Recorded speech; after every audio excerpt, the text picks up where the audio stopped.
Hello everyone, today I'm sharing a clip from my conversation with the physicist Garret Moddel on the Waking Cosmos podcast.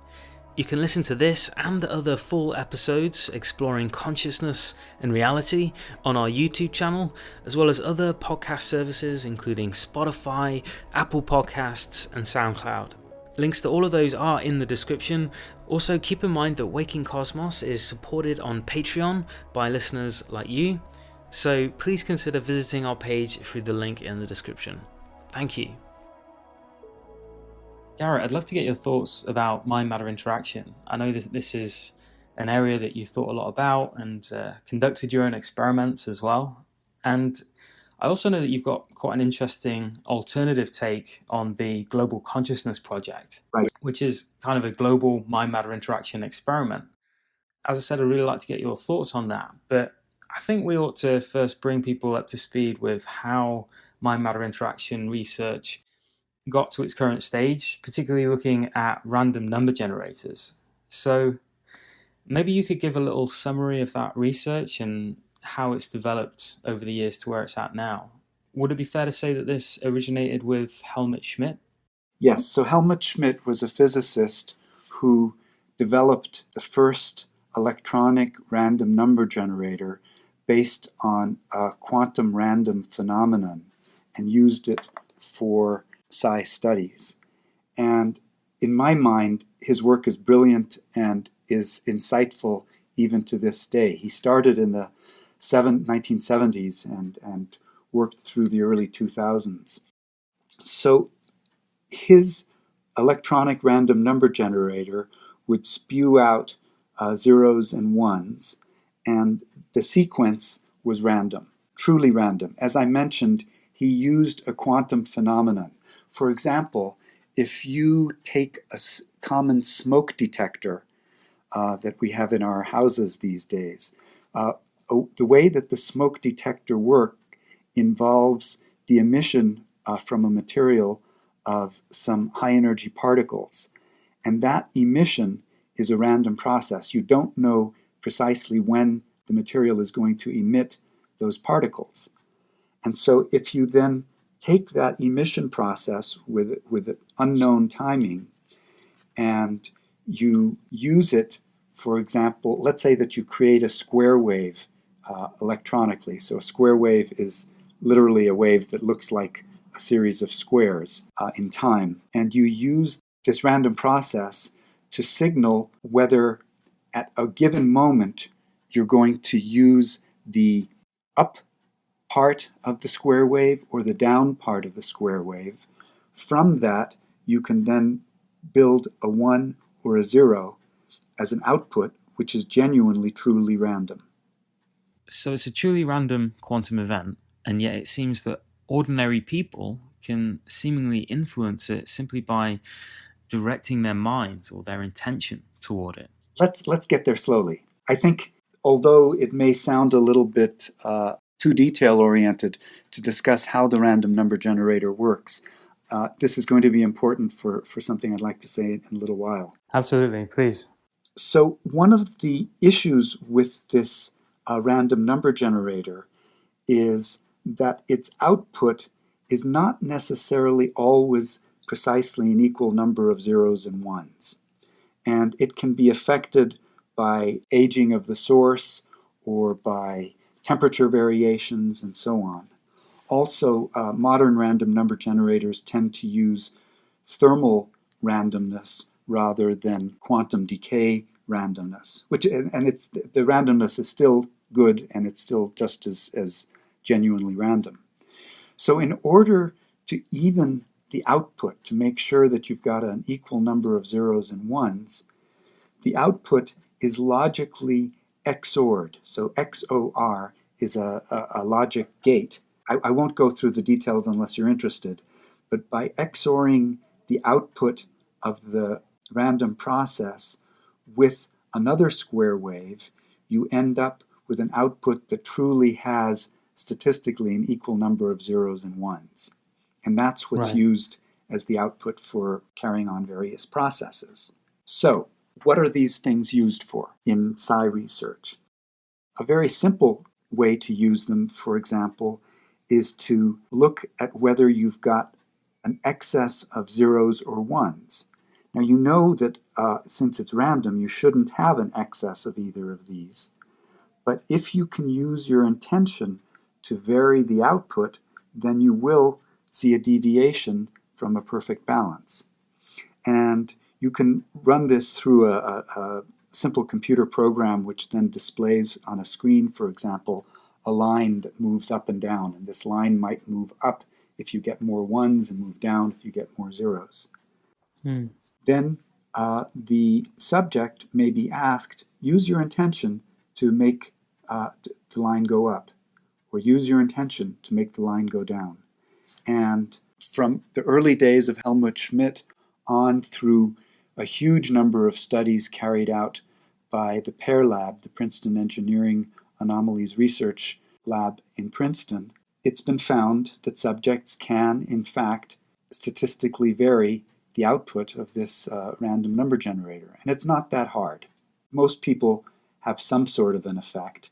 Some people have a very robust effect. So one can use this electronic random number generator in other ways, not just simply trying to make the output go up or down.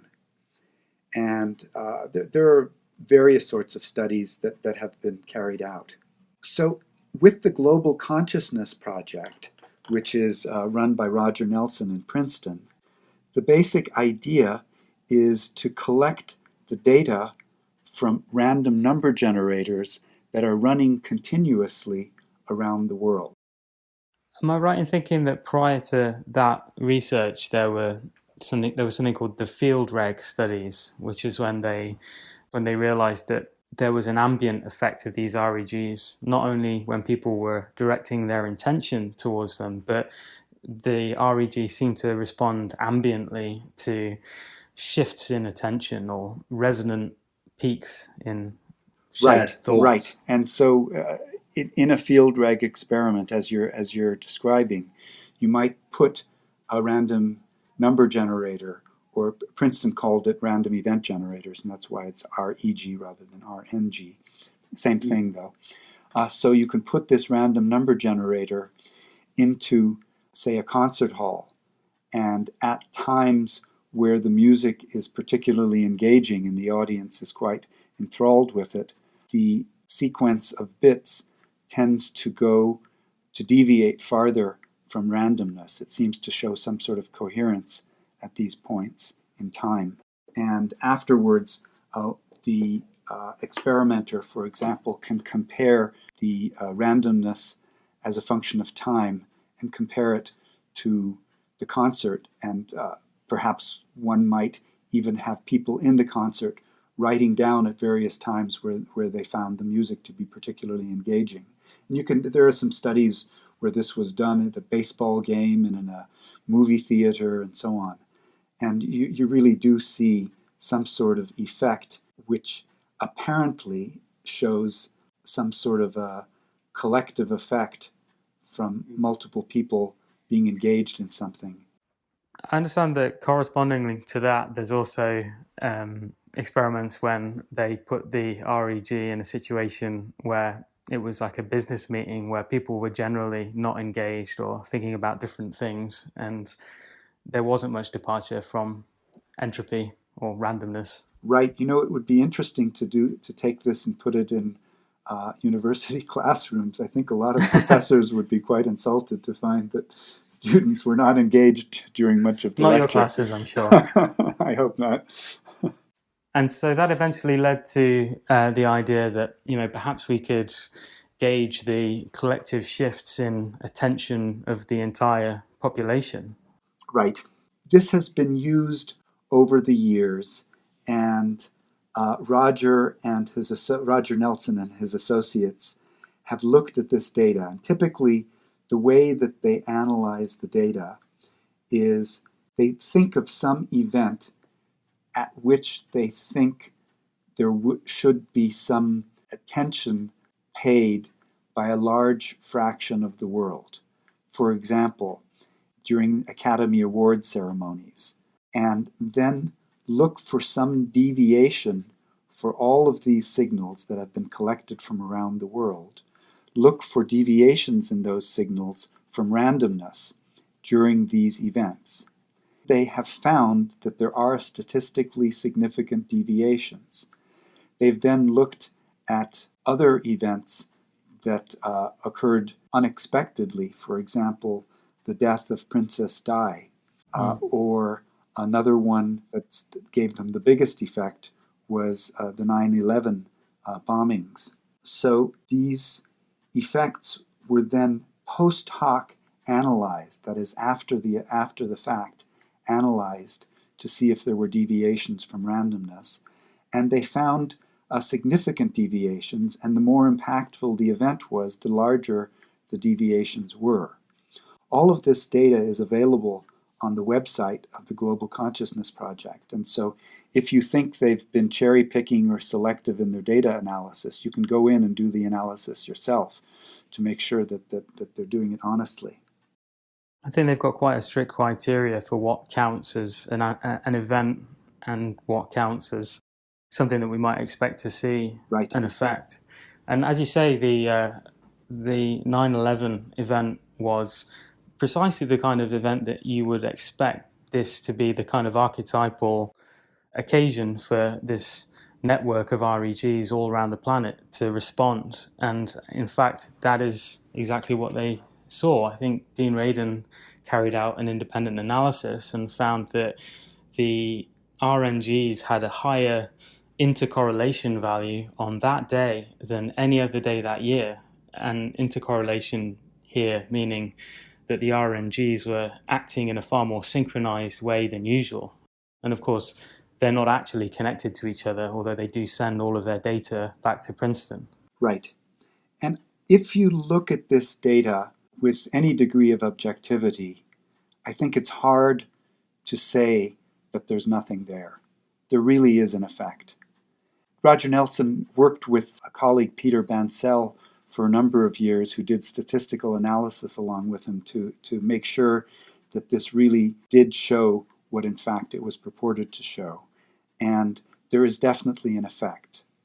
However, I have an argument against the conventional view of this, and I'm not convinced that it shows exactly what Roger thinks it does.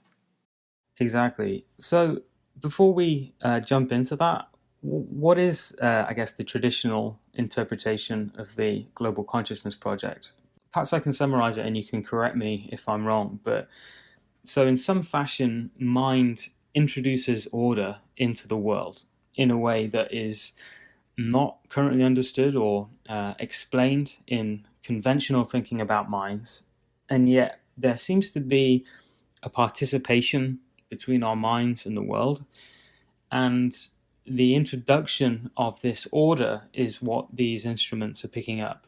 And so at a global level, just as you say, collective shifts in thought or resonant peaks of attention ought to affect a network of these devices all around the planet. But you have a different interpretation to all this, right? Right. And this gets into a whole new area. So there is one phenomenon that has been found virtually everywhere in psi research. And this ubiquitous effect is called the experimenter effect. When one carries out a psi experiment, one would like to have, say, the subjects control a random number generator, or the subjects be involved in a particular telepathic or precognitive process. However, there is not only the intention of the subject that is in operation, but also the experimenter. And so the experimenter tends to have a very significant and sometimes even dominant effect on the results of the experiment. This leads to the very difficult situation that people who want to run an experiment but are dead set in believing that psi does not exist tend to get null results because their intention, presumably, is to show that there's nothing there, and that's borne out. And as you might expect, if you were to design how psi worked, you'd expect there to be an experimenter effect, and so there is. And so some experimenters tend to get positive results almost all the time, and some tend to get poor results. Also, as the experimenter's attitude changes, the results can change. And this has been shown not only in individual experiments, but even in experiments in which a skeptic and a proponent alternatively directed a particular experiment. And the proponent got positive results, the skeptic got null results. So it's observed all the time. The question then comes as to how this might affect the Global Consciousness Project. And several people have said that they believe there's a strong experimenter effect. One of the earlier people to say this was Helmut Schmidt, the same person who developed the electronic random number generator for psi experiments. And so before he died, he wrote a letter to the Journal of Scientific Exploration saying, wait a minute, this effect, this global consciousness, has all of the characteristics of an experimenter effect in which Roger Nelson is seeing what he expects. And so how do we know that there is a global consciousness that's really directing what's happening? Then, over the last few years, Roger's associate, Peter Bancel, has published several papers in which he's analyzed this to great depth. And one of the characteristics of the experiment that he brings up is the mode of operation for these electronic random number generators.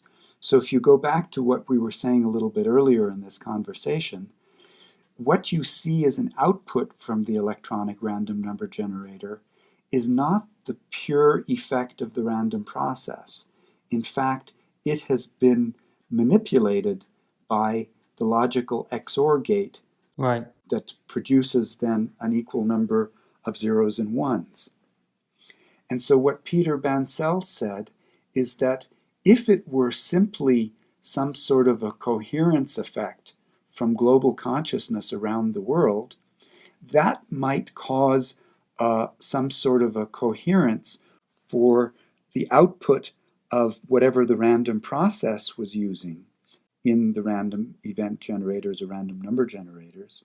But once you took that random process and crunched it with this additional process, that would destroy the basic randomness. And so what you'd have is some sort of a manufactured output that no longer reflected that initial coherence.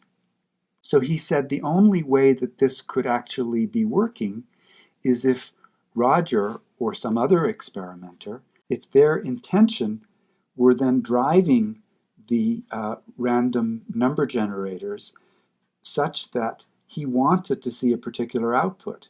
And so that output then was, even through this process of being crunched, ended up giving him the effect that he wanted to see.